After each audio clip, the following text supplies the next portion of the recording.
This picture is the official logo of the 1994 Clementine deep space mission, and it contains a cryptographic message. Someone deeply involved wanted to disclose the conspiracy committed by the United States Department of Defense. Here we see the front cover of the Brookings Report.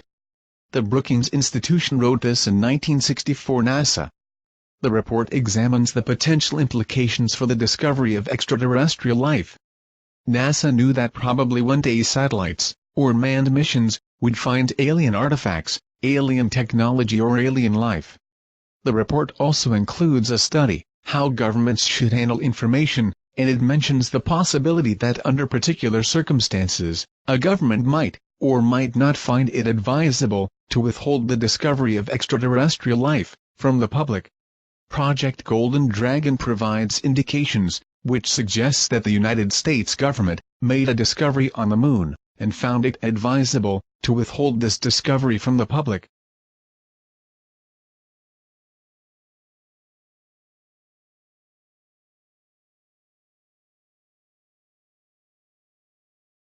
Here you see a drawing of the Clementine satellite, and the two smaller photos show the Deep Space Mission Operations Center, from where Clementine was controlled. On the 25th of January 1994, the Deep Space Program's science experiment, or Clementine, was sent to the Moon by the United States Department of Defense. The satellite, exposed to extreme heat and cold, had to deal with the high level of radiation. Clementine's sensors looked in the ultraviolet, visual and infrared spectrum. The digital camera, a Thomson MMPC-CD camera, was of military standard, and produced a continuous string of film strips, of 5 kilometers wide. Overhead the lunar South Pole, the satellite flew at an altitude of 425 kilometers. The resolution varied from 7 till 20 meters depending on both sun and camera angle.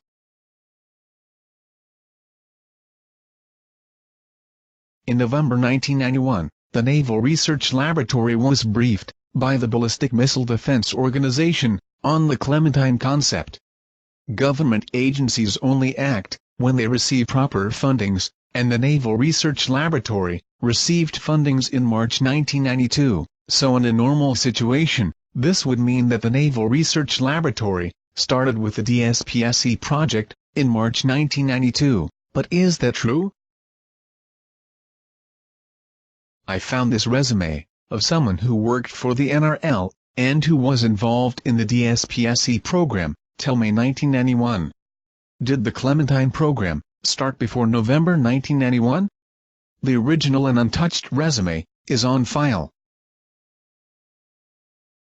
What about this mysterious case of a sudden computer malfunction, which caused the depletion of all fuel Clementine needed for course corrections, so it was unable to perform the second phase of the mission? Flying to asteroid Geographos, and taking images for scientific purposes? Was there really a malfunction, and did Clementine lose her fuel and electrical power? We are being told the same story over and over again, and from various sources. Unfortunately we cannot check the story of the fuel depletion ourselves, but is the satellite really as dead as the military claims? 9 months after the satellite had been declared dead by both the military and NASA, this message had been left by Stephen Collins, who is a former Mars Observer Flight Team member, and who works for JPL, NASA. He congratulates a mysterious group, nicknamed the Batcave Bunch, on their recent contact with Clementine, and he specifically mentions the people that built the battery.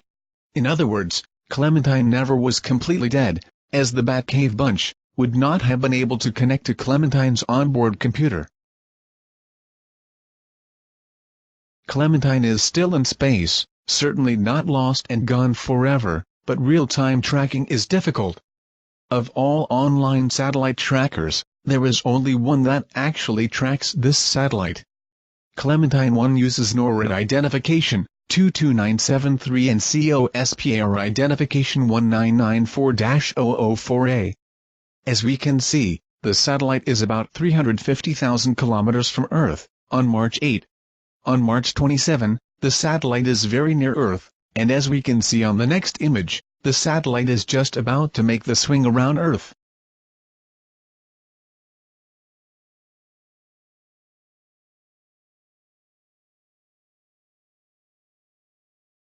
According to an official statement made by Colonel Bridges, Director of Defense Information, U.S. Department of Defense, on a press conference on the 3rd of December 1996, Clementine is to be seen as a little planet, moving around the Sun in an 11-year orbit, and it would be back near Earth in 9 years. However, his information does not match today's orbital data, as we clearly see that Clementine is not in an 11-year orbit around the Sun, but in high eccentric orbit with Earth, and based on revolutions per day, she is near Earth 32 times each year, with a closest approach of 801 kilometers. Either the military is not properly informed, the statement false, the transcript not correct, or someone is not telling the truth. This is hypothetical, but should Clementine be operational, then the satellite is Earth's most forward early warning system for any approaching known or unknown objects. With cameras capable of looking in multiple wavelengths, Clementine might be able to detect potential threats from outer space. The old Clementine Internet Browser version 1.5 no longer allows the download of files. When we communicate with the server, we see its unique name, Galilei. The military has never been officially involved in scientific missions before Clementine, but is this a reference to Galileo, which is a scientific and non-military mission from 1989? The United States Department of Defense sent a satellite to the Moon, and the big question is why. There are official readings, but what if there was a hidden agenda?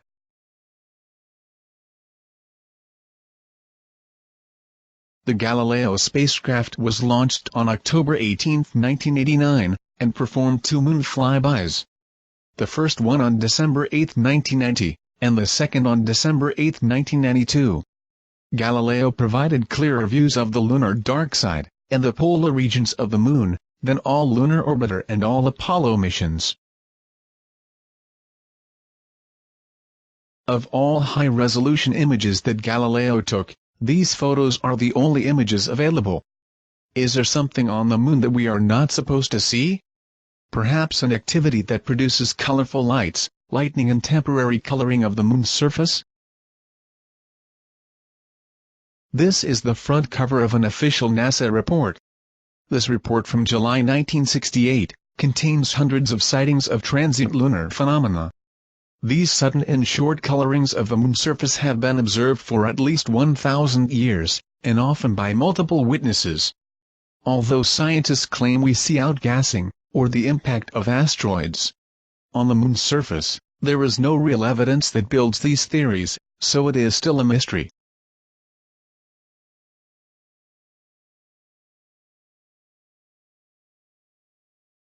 This is probably one of the best photos ever taken of a transient lunar phenomena.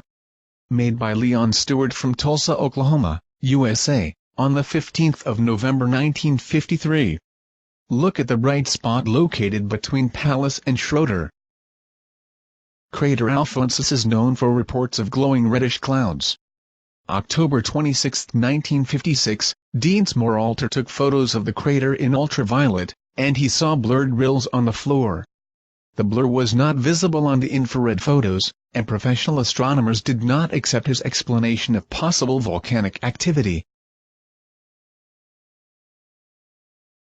Another observation concerning Alphonsus was done on November 3, 1958, by Nikolai A. Kozyrev. While looking through the eyepiece of a 50-inch reflector, he observed that the central peak of the crater had an unusual reddish color, and looked blurred. Spectrograms showed the emission of carbon vapor, and this confirmed his observation. Nikolai believed to have seen possible volcanic activity, but his emission results were never officially confirmed.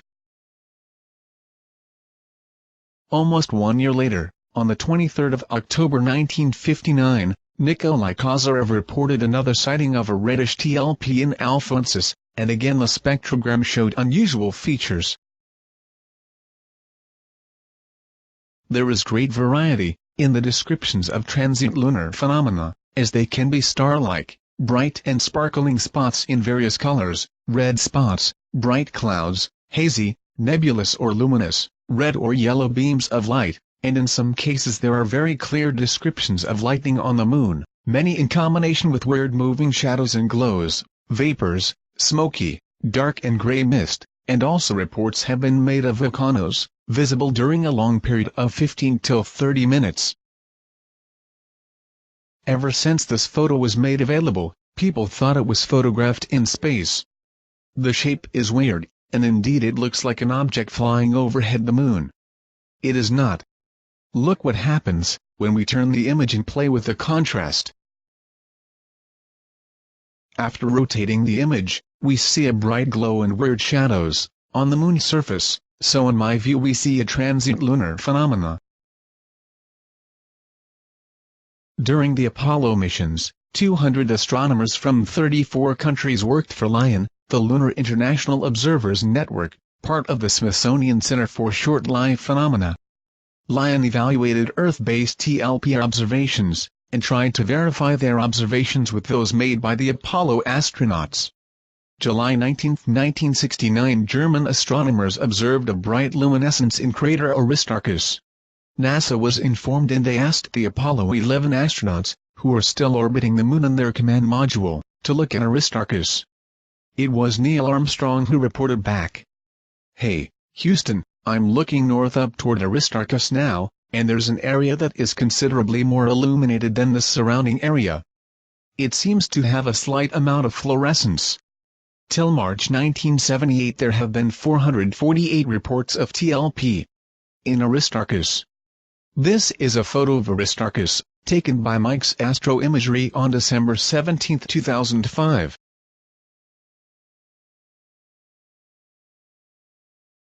Was LION part of the Apollo program, and had they been waiting for something to happen?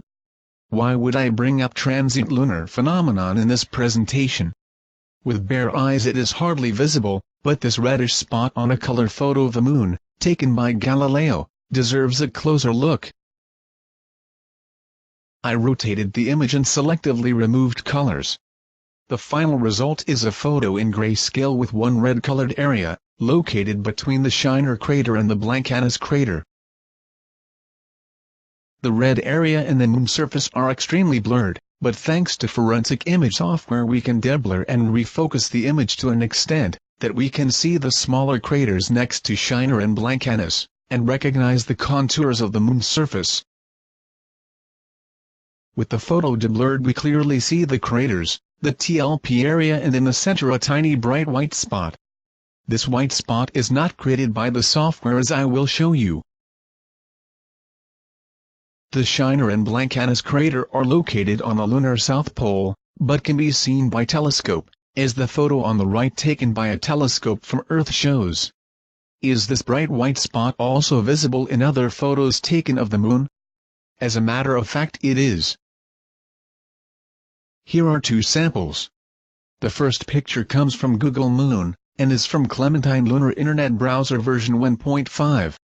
The bright spot is clearly visible next to the arrow. The second image comes from Clementine Lunar Internet Browser version 2.0. We apparently see the same two craters but from a different angle. The white spot stands out from the rest of the moon's surface. On the 23rd of April 1994, a transient lunar phenomenon occurred in crater Aristarchus while Clementine was orbiting the moon. Clementine took pictures of the crater, and provided conclusive evidence that the crater walls had turned redder after the transient lunar phenomena. After March 1978, official registration of transient lunar phenomena apparently has been discontinued, as I was unable to find reports made after 1978. This is weird, as a task force of 200 astronomers had been formed during the Apollo program to investigate the phenomena, and NASA nor any other space agency shows any interest. See these hundreds of sightings on the lunar near side. Would it not be wise to further investigate this, concerning the safety of astronauts, and in view of planning landing sites for future missions?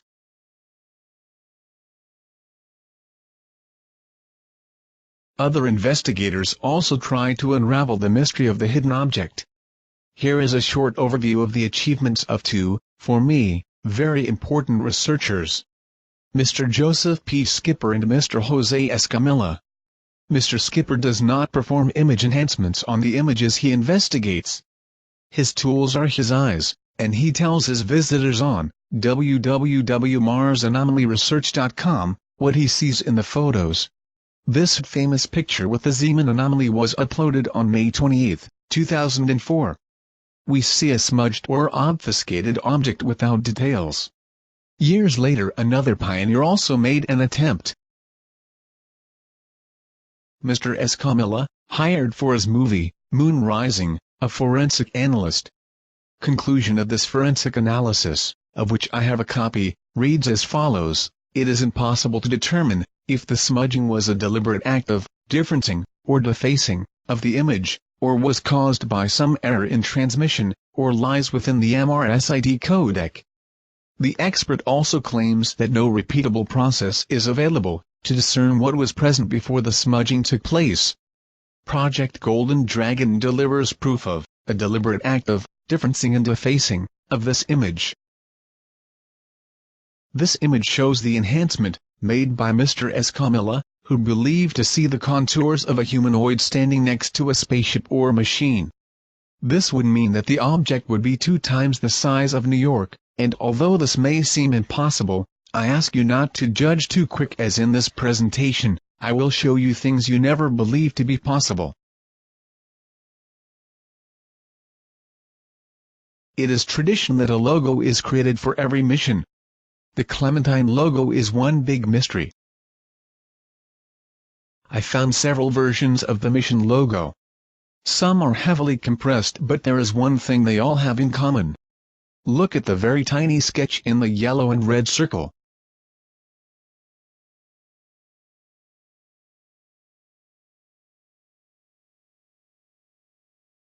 The same tiny sketch on all mission logo, except one, where the object looks blurred and the shape is different.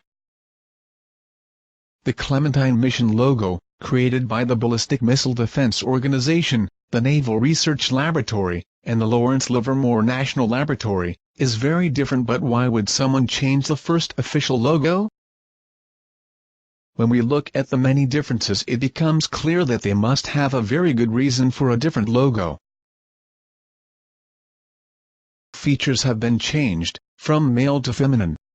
We see that the firm hand of a man is now a more gentle grip, and the robe on the left picture, changed into a woman's dress on the right, where they also added a necklace, and a pickaxe.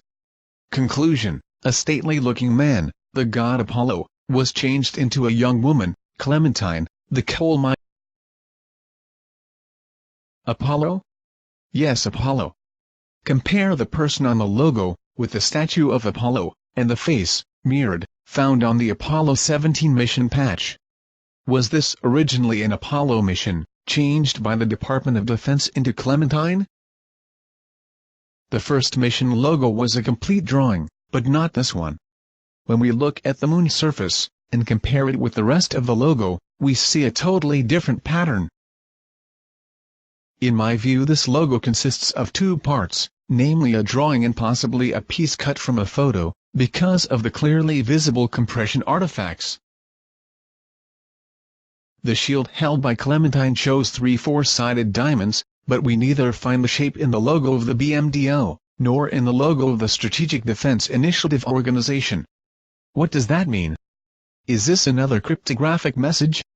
In modal logic, these diamonds express that there is possibility, and in military terms the diamonds stand for camouflage.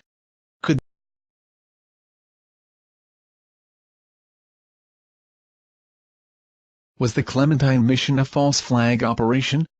The flag on the moon looks fake, as it does not show the actual numbers of red and white stripes. There should be 7 red stripes, and 6 white ones, but we see 5 of both of them.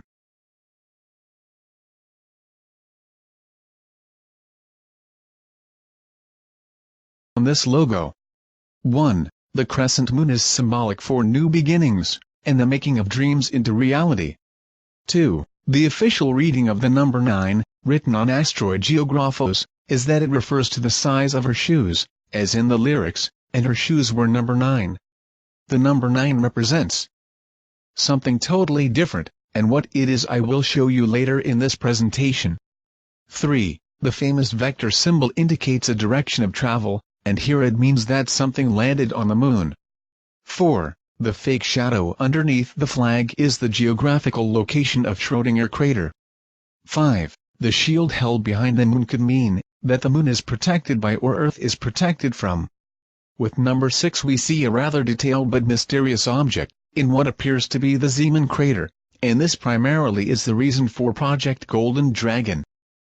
Finally, with number 7 we see a weird object in the center, and in my view this either represents the lunar South Pole, or this is a map of the Aitken Basin. The sketches drawn onto the moon's surface can be made better visible when we increase contrast and reduce gamma levels. Once we have colored in borders, we see 3 very distinct shapes, and these are unlike craters and lunar seas, which are shown as dots and stripes. I have showed you a logo drawn prior launch of the Clementine, and this logo shows lots of weird symbolism. Is someone, cryptographically, telling us that there is something on the dark side of the moon? Why else would anyone draw this? Was it because they had seen an object like this in the Zeeman crater long before the Clementine mission begun?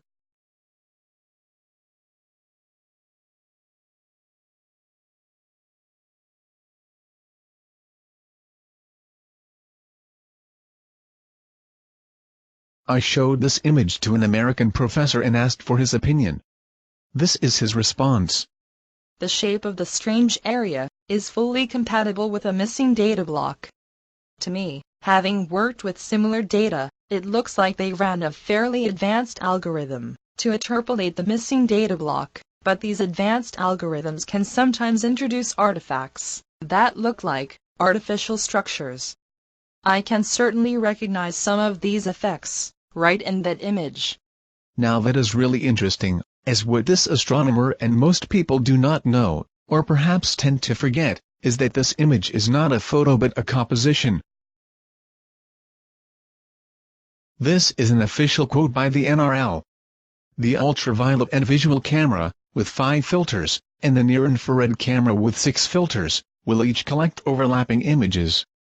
Each filter is used along the satellite's ground track, such that complete mapping of the lunar surface, for each of the filters of each camera, will be accomplished during the mapping operation.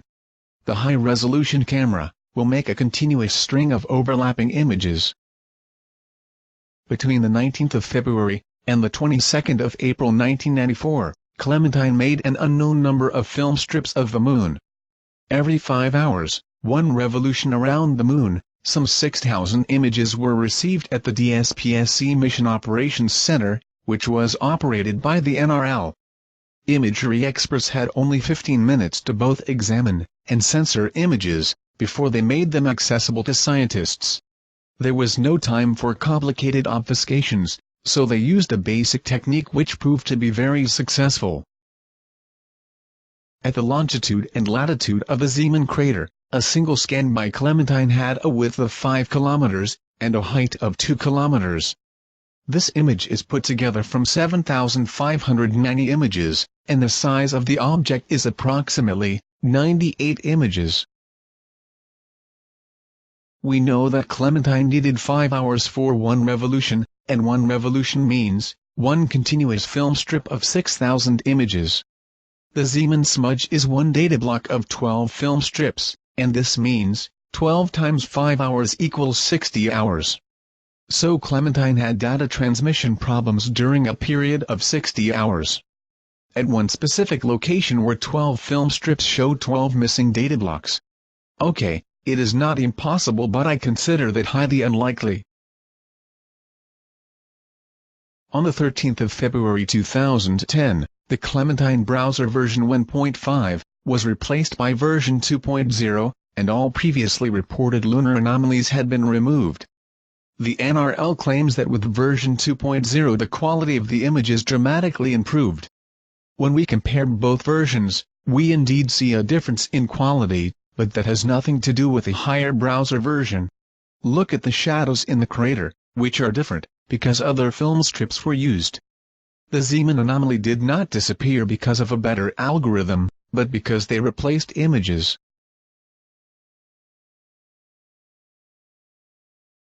The Moon map in Clementine browser version 1.5 consisted of 170,000 images, but the number of film strips used to make this map is unknown. Until this date no one can tell for sure how many images Clementine produced.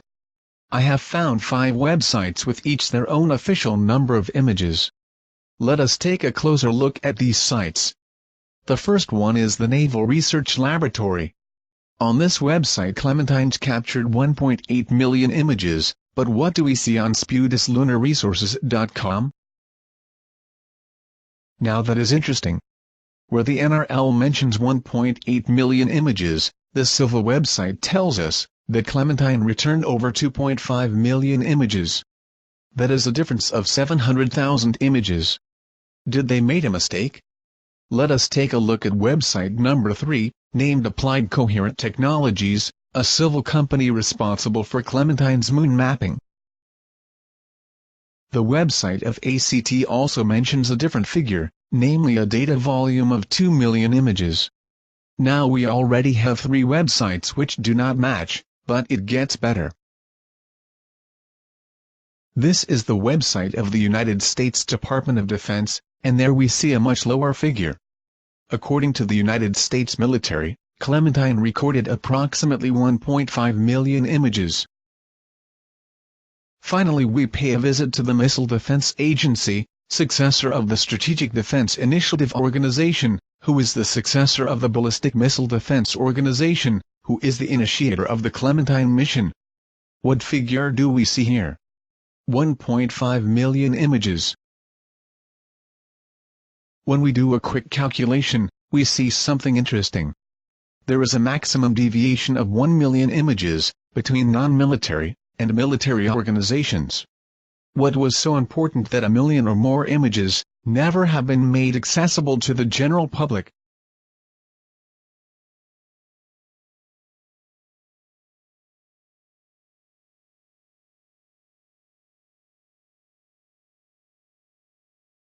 This is a photo of the mark of Neil Armstrong's moonboot. He was the first human to walk on the moon, but was he also the first visitor? Probably not, as I have found another mark. Finding the mark of this giant foot was not easy. In fact, it is completely hidden from eyesight, and to us humans it is invisible. First let us take a look at the main image. As you can see, I only use images from official sources. In this case the NASA photojournal. This is a composition picture, made by Clementine, of the south polar region of the moon. The mark was found just above the smaller Zeeman crater. This image shows the smaller Zeeman crater with enhanced contrast and brightness. The mark, clearly visible as a combination of 2 letters L, literally stands out from its surroundings, as it is much brighter. The shape is interesting as we see rather straight angles, which appear unnatural.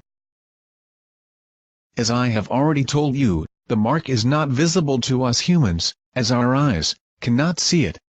That is why we need the help of image forensic software, which can substantially increase and differentiate contrast levels. For this purpose I used OptiPix Auto Contrast, but we still cannot see any of the finer details inside the mark. To reveal those details we need micro-contrast software that works on pixel level. Here we see the same image, but this time I divided the area of interest in fields, and performed micro-contrast enhancement of each part.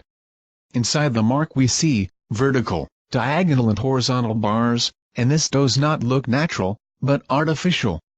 The tracks stop outside the mark, so these bars we see are not created by the software.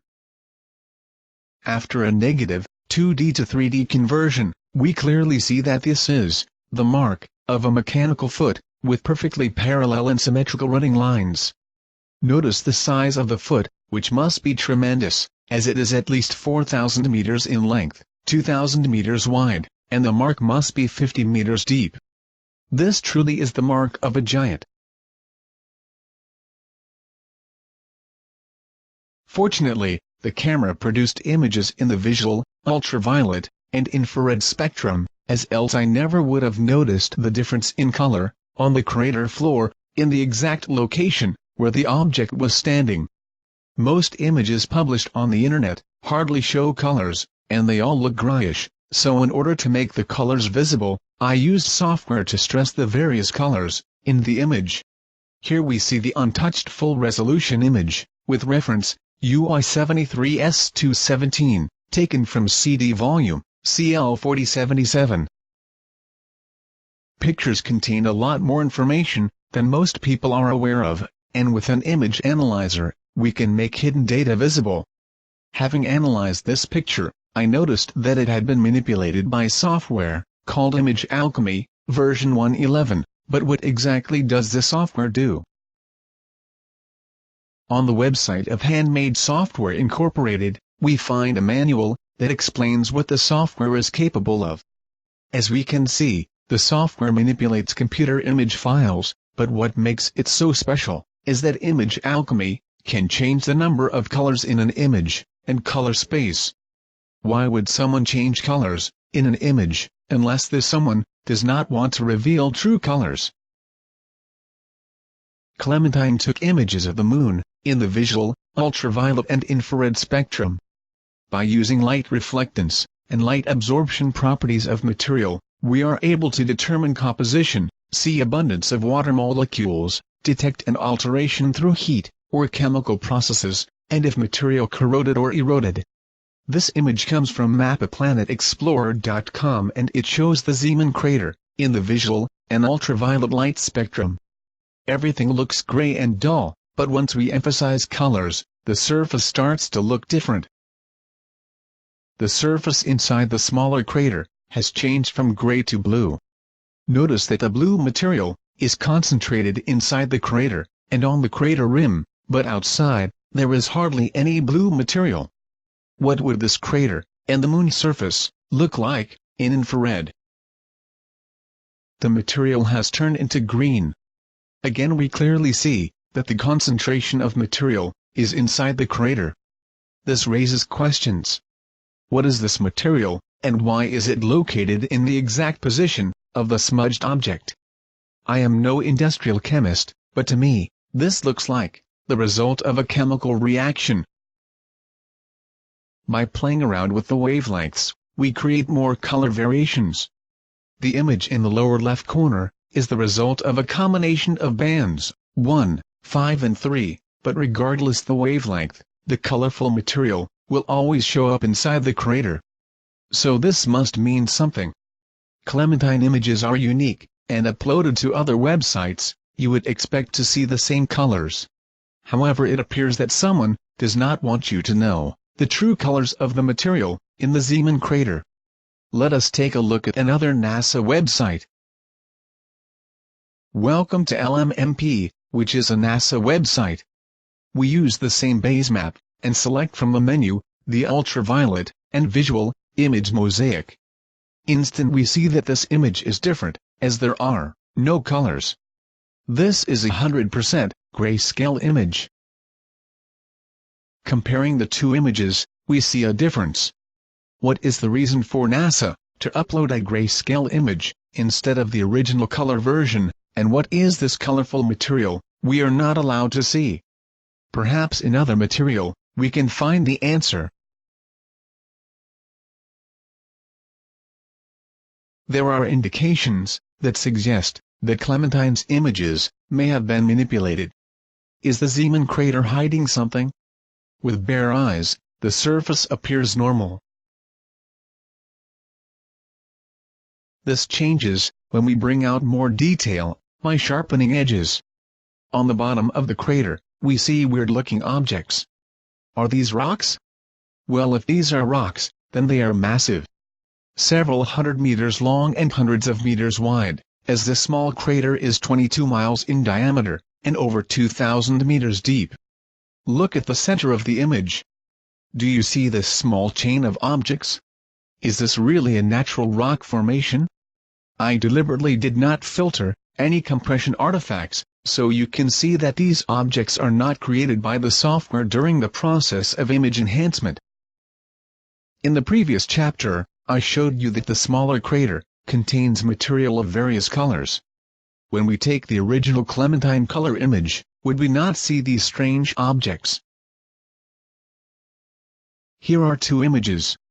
The one on top is the original image from Clementine, and the lower image is the color-emphasized version. The blue and green colors we saw must be the weird objects, because the lunar surface around the objects has a different color, namely a light orange tone. There are people who question this observation, and who claim that these green and blue spots are color artifacts created during the processing of the film strips. Interesting theory, but when we look at the latest color image, taken by the Lunar Reconnaissance Orbiter, we see that my theory is confirmed. There is blue and green colored material inside the small crater.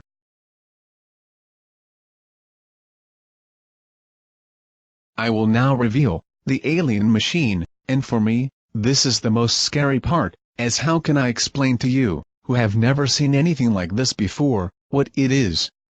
The object may seem unreal, as there is nothing like this on Earth, and there is no way to compare it with something else either. Take for instance the dimensions.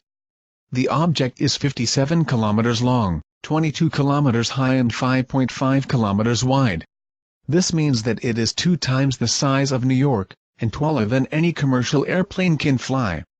Can you possibly imagine what it would like when this object would be standing on Earth?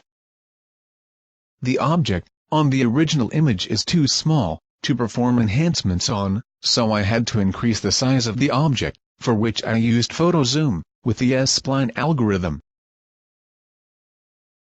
Why did other investigators before me fail to reveal the object? The answer is very simple. In reality, there is no smudge. What we see is the result of a method of obfuscation, known as clipping, and conventional software simply will not work. Clipping is the conversion from one tone to a new gray or color tone, and by equalizing lighter and darker levels, this results in loss of detail. Details are still there, but our eyes simply can no longer see them. In our case, everything inside the clipped area turned to gray, and this looks like smudge. What remains a mystery is what software they used to perform this type of obfuscation. During the enhancement process, I noticed that the object was partially transparent and translucent, which made it more difficult to bring out details. Another problem I faced was that this was not a photo, but a composition, and the object therefore consisted of 12 film strips, with each their own brightness, contrast and gamma levels. Considering different lighting conditions, I needed to enhance each part individually.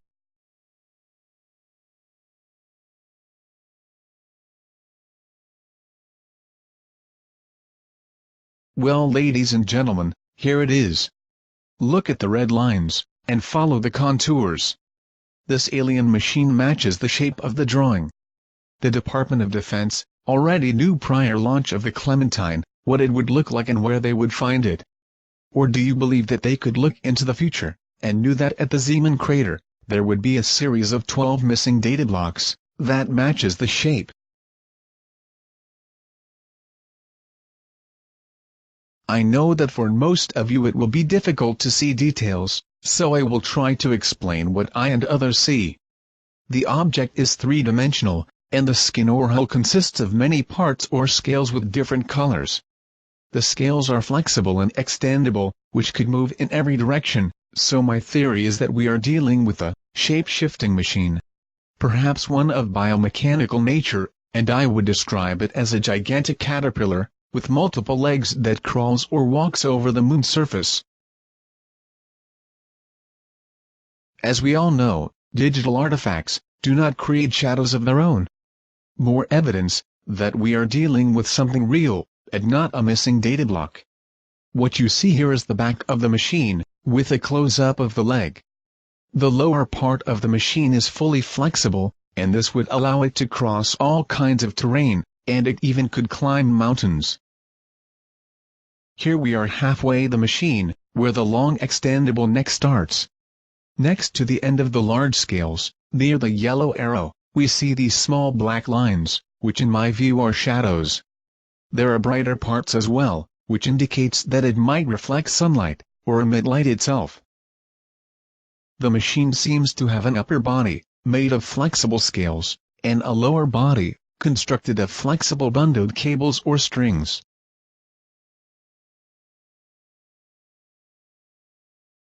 By using different levels of contrast, I managed to make other and more details visible. I will show you 4 different levels, out of the over 3,000 enhancements I made. If you did not see the machine yet, maybe these images will change that.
Have you ever wondered where these weird, horseshoe shadows came from? Well, here is the answer. The horseshoe appears to be a part of the machine, which casts its shadow on the moon's surface.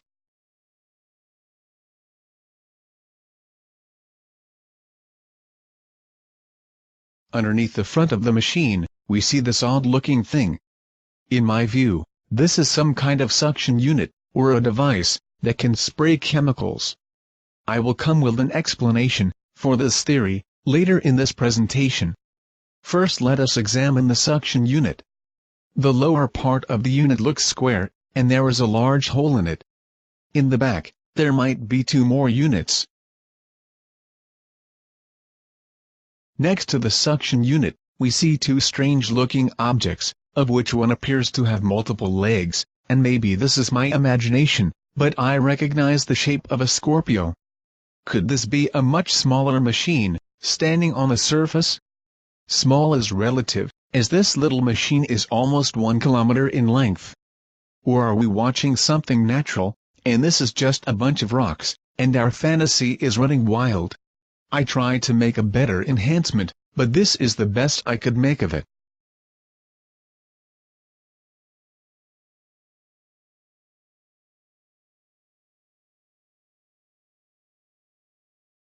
The human eye is built to pick up light intensity and colors, but with the machine in grayscale, for some of you it may not yet be visible. A color image would be the best solution, but these images do not exist, or were never made accessible, so where do we get it? There is a way to create colors in a grayscale image, by using a free software called RGB lights. So, how does it work? First, we create from one image a few new images, all equal in size, but with different scale and contrast levels. Then we load these images into the software. One image for each color. The software will join the images and create a new single RGB image. Second step is to separate colors from our RGB image through equalizing. For that special processing, I used Helicon Filter version 4.9.3, which is free software. The process is very simple, and it does not require specific skills. 1. Use the sliders to set the level of saturation. 2. Use the equalizer to select the color tones you wish to see in your image. 3. Select the spectrum sensitivity, and finally step 4 is to use the equalizer to reject the colors from the image you do not wish to see. After the gray to color conversion and the equalization process, we are left with an image with artificially created colors, and the result is unbelievable. as these samples show.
Minerals and ores change color when they are exposed to chemicals. On Earth, we use a combination of acidic solutions and high electrical discharge to extract rare elements. Could this explain transient lunar phenomena, as descriptions mention lightning on the moon, vapors in all colors, smoky mist and moving glows? How else would a highly advanced, extraterrestrial civilization excavate the moon? They cannot extract minerals and metals by beaming it from the rocks. They must have technical limitations as well, despite incredible size machines. The floor of the smaller crater shows many different colors, and perhaps we see the result of chemical processing. Colors of the moon's surface vary, and from Clementine we know that regolith, in and around the Zeeman crater, has a light orange tone. I did some RGB experiments, and managed to find this specific color, in combination with the copper color machine. So is this the original color?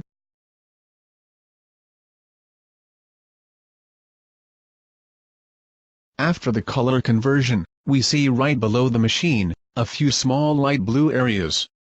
Do these areas contain fluids? Are we witnessing the excavation of the moon? We know that during chemical extraction, materials change color, and gases are formed. Underneath the machine, the area looks foggy. Is that because of chemical vapor?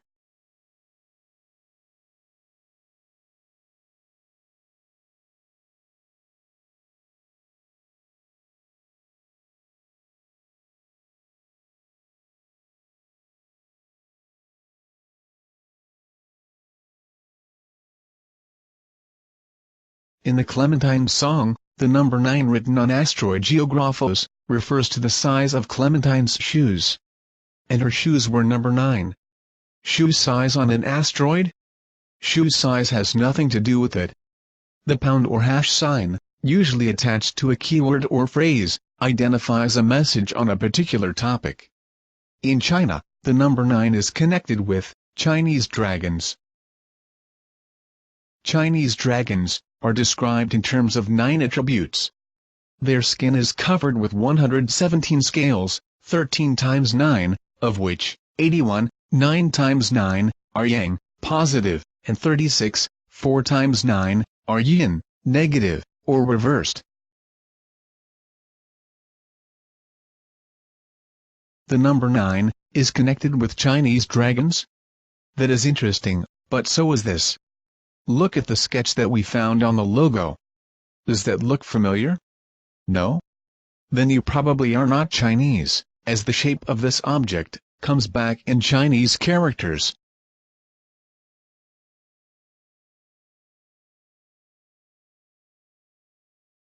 After we rotated the image, we see that the Chinese characters pretty much look like the sketch.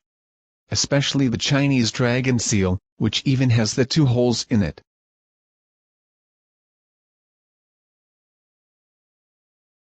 Here we see one of the earliest painted dragons, created in the year 1244 AD.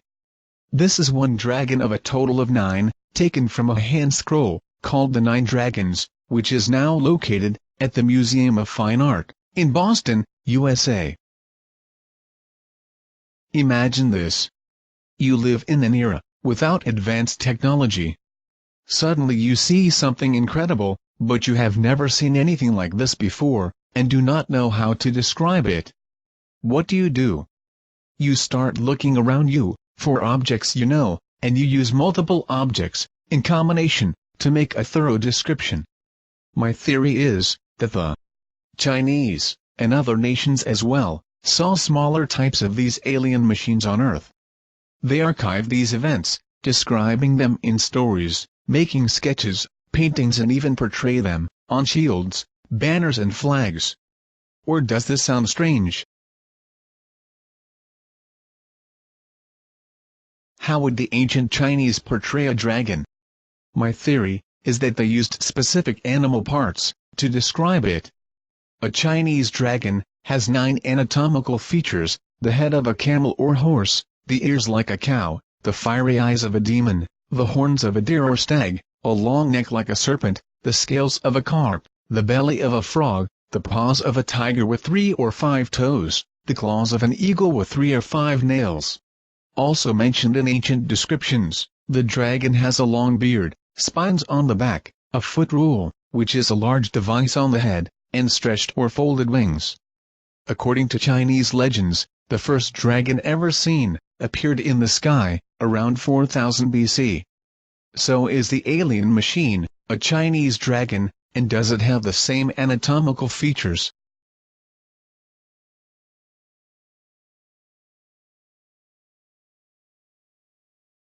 Did you expect this?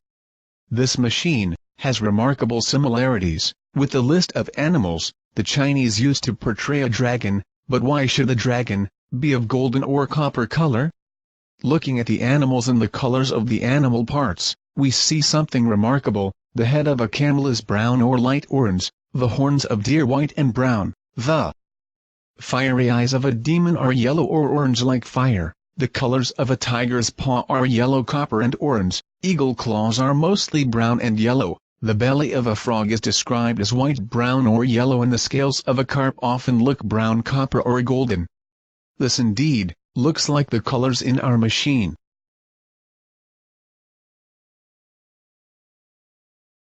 We now have seen that the alien machine has some of the anatomical features of a Chinese dragon, but is there more that substantiates my alien dragon theory? As a matter of fact, there is. Take a look at this image for example. Dragons had an almost unlimited range of supernatural powers. They could shapeshift, change their color, as an effective form of camouflage, or they could glow in the dark. The colors of Chinese dragons vary, but most dragons vary from greenish to golden. They have a series of alternating short and long spines extending down their backs, and along their tails, where they become longer. The dragon has long tendril-like whiskers, extending from either side of its mouth, which it uses for feeling its way along the bottom of muddy ponds. Under its chin or floating just out of reach, the dragon has a bright shining pearl, and on the head a device, which is called the pole shan, or foot rule. Without this, the dragon cannot fly. The scales of the dragon's throat are reversed, and when a dragon exhales, it produces clouds of fire or rain. The dragon's breath changes into clouds, comes out as fire or rain. Is fire to be interpreted as lightning, or in other words, an electrical discharge, and rain to be seen as the spraying of fluids? Here's another myth. Where dragon blood is spilt, and has been spilt in the distant past, no vegetation will grow. Could this be a reference to environmental pollution? That dragons used chemicals on soil and polluted the earth?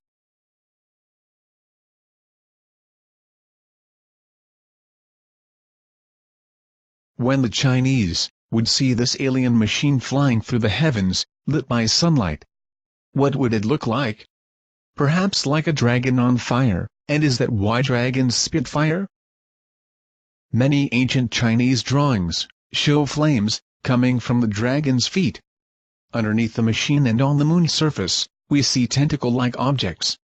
In the painting we recognize the two long antennae or whiskers, and we see those as well in our alien object, so we found two more similarities.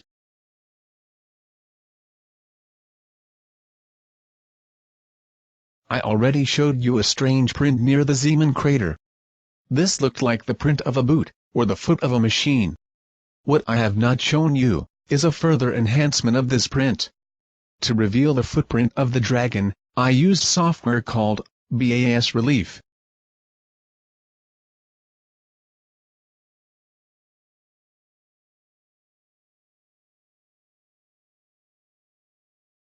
We have found all important anatomical and additional features of the dragon, except one, the bright shining pearl.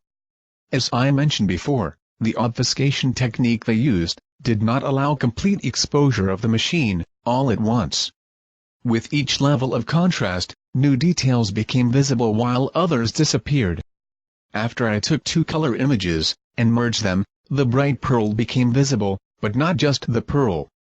I admit that it does not 100% look like a pearl, but it is located exactly under the chin, as in the dragon description, and you can clearly see that it is much brighter than its surroundings, as it literally shines.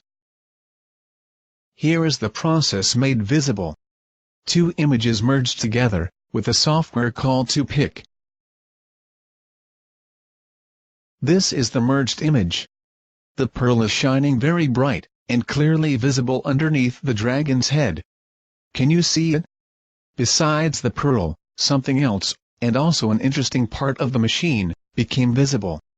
A second leg on the left side of the machine. One that is not standing on the moon's surface, but appears to be lifted, so was the dragon in motion while it was photographed by Clementine. This is what I consider as the back of the machine, and it looks like the leg indeed does not touch the moon's surface. Two other very interesting parts of the dragon are the pole shan, or foot rule on top of the head, and the extendable neck, with the scales running in two directions. The ones on the throat are reversed, and go from left to right. I wish I could have revealed more, but the machine appears to be partially transparent and translucent, and that makes it for me very difficult to bring out more details.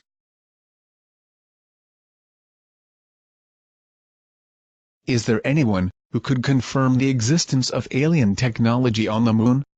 Yes, people who have said to testify for the United States Congress, as part of the UFO Disclosure Project. Unfortunately, the Paradigm Research Group was not interested in my research, and did not care about my findings, so I hope that someone, one day, will come forward, and confirm the Clementine cover-up, and the existence of these alien dragons. Project Golden Dragon started back in 1998, and I had no idea of the incredible things I would discover. You have just seen a very small part of my research, and I hope that it has opened your eyes. We are not alone in the universe. Dragons visited us in the past, possibly looking for material to excavate. They left Earth, as perhaps they did not find what they were searching for, or the dragons did not want to further endanger life on this planet. Fact is that the presence of dragons was documented by the Chinese, and many other nations. To science, dragons never existed, as we never found bones or other pieces of evidence, and therefore we have never paid real attention to the possibility that dragons really exist. In my view, we should reconsider our way of thinking regarding ancient aliens, as perhaps some of the weird creatures we see in statues, in drawings, and have read about in historical documents, are not just inventions. Earth is no longer of interest to dragons, as else we would have seen them walking around. They appear to be non-hostile, so have we made contact? Was contact denied? Have they warned us not to interfere with their activities on the moon? It is time that we get full disclosure from our government, as I do not believe that they are not aware of the presence of dragons in our solar system.